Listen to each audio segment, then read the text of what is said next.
Hello, welcome to episode 4 of our Family Homelessness Information Series. If you can believe it, we're more than halfway through. It's amazing. This topic is on economics, specifically economics relating to families experiencing homelessness. I have Abe Brown, our executive director, here again. What economic challenges do families face that make them more vulnerable to poverty and homelessness? Well, I mean, it's something we see here at In From the Cold all the time in terms of the economic challenges that families face that make them vulnerable to poverty and homelessness. I mean, obviously, poverty itself is a tough thing, right? Often poverty is intergenerational. That's what the research tells us, and so that's why it's so hard to break these cycles.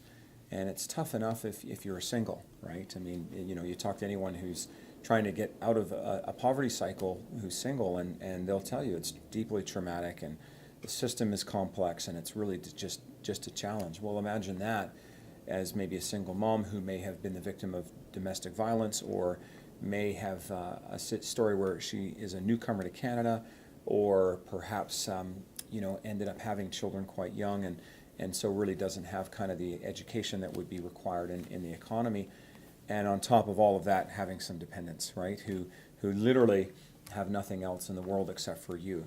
And we've seen so many situations here at In From the Cold where the challenges are simple, like, wow, I need a 3-bedroom apartment because I have 3 or 4 children, but there's nothing in my price range, which is very difficult, right, because then you have children living in what we call substandard housing, or what we also call couch surfing in very vulnerable situations.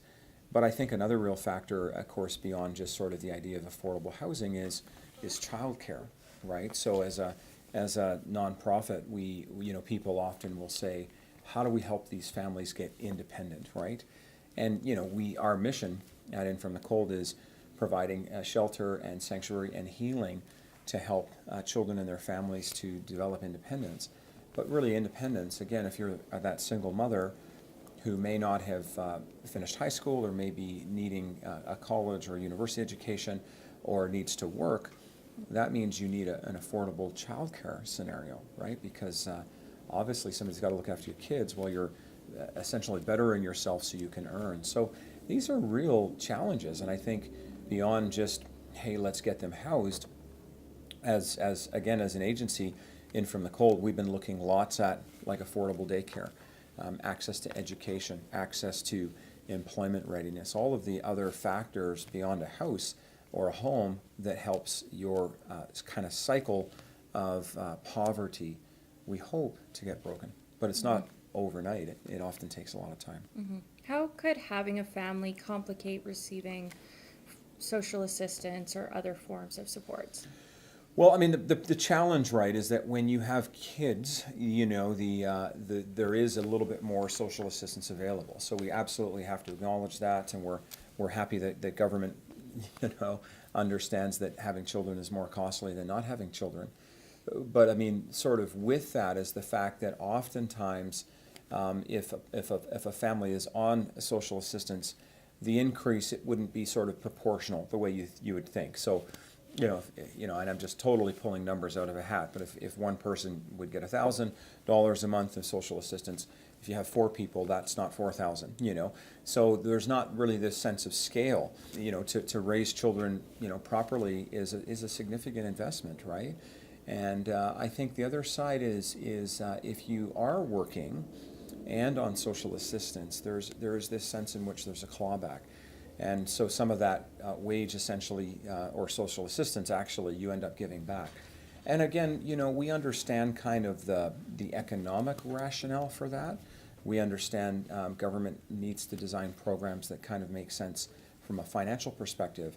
But, we are In From the Cold, and that means our entire passion is ending child and family homelessness. And so that means for us that when you look at families, we want to think long term. What kind of economic supports and program supports do they need to kind of break that cycle of poverty? Because we actually have families here who come back many times, and they get housed, and then they lose it, and then they find an apartment, and then they lose it, or they're able to maybe connect with other family members, and they lose it. because the system isn't really designed to break those cycles and help people really get sustainable. Again, through the things we talked about, affordable daycare and access to education and access to employment supports and all of those really important pieces. So, What challenges do we see with the families here at In From the Cold?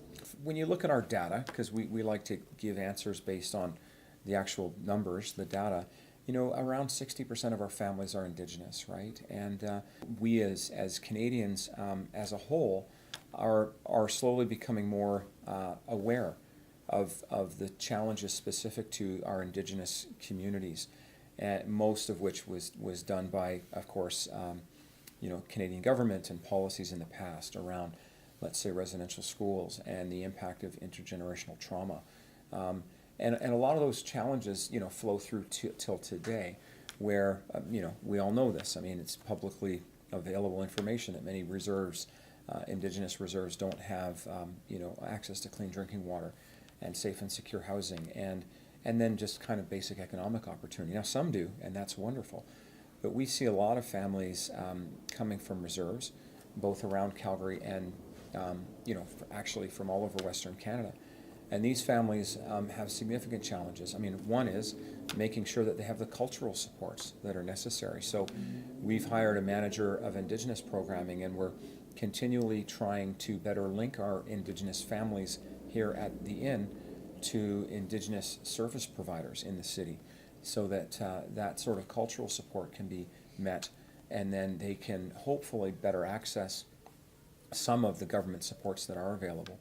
I think, the next largest group demographically here at In From the Cold is newcomers to Canada, about 20-25%. And these folks have very complex challenges, right? Everything from language barriers to, at times, fleeing domestic violence. Sometimes their employment or their sponsorship relationship has broken down. And then, of course, at that same time, the tension of, and it is a bit of a tension of having children who are very actively trying to integrate, right? Because that's what children do. They want to integrate with their peer group, which they'll find at school. The last thing is, for kind of the rest of our group, those folks here wrestle with a lot of the economic challenges, So rent prices are still pretty high, particularly for those 3-bedroom apartments. And then there are mental health and addiction issues often that can be present. And those issues are a challenge for anyone who's experiencing homelessness. But I think, again, multiplied when children are present. There's just a whole new level of complexity. Mm-hmm. What can be done to improve the current situation?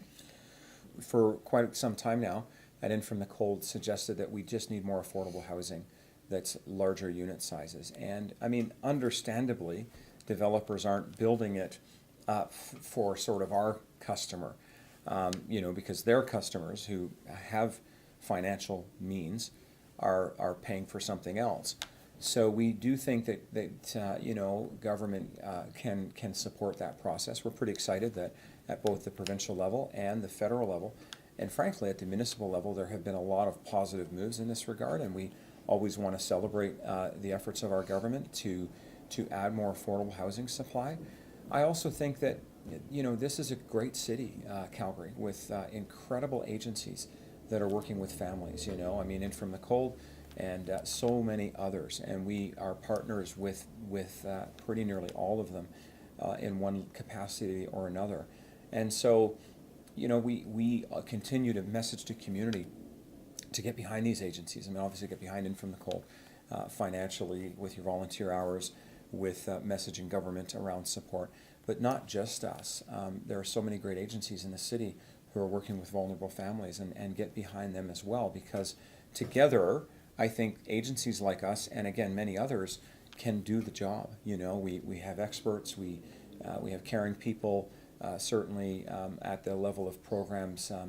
All of our agencies have incredible people who are doing the work. But if you're resource constrained, it's very difficult. And there are increasing complexities that we're seeing at the level of the front line. So that's kind of what we think needs to happen. I mean, obviously affordable housing and a little bit more support from government, but I think at the end of the day, how can also community get behind this? Because a community issue needs a community solution. And that best happens when agencies all come together to support the process. Great. Well, thank you, Abe. Thank you. Yeah.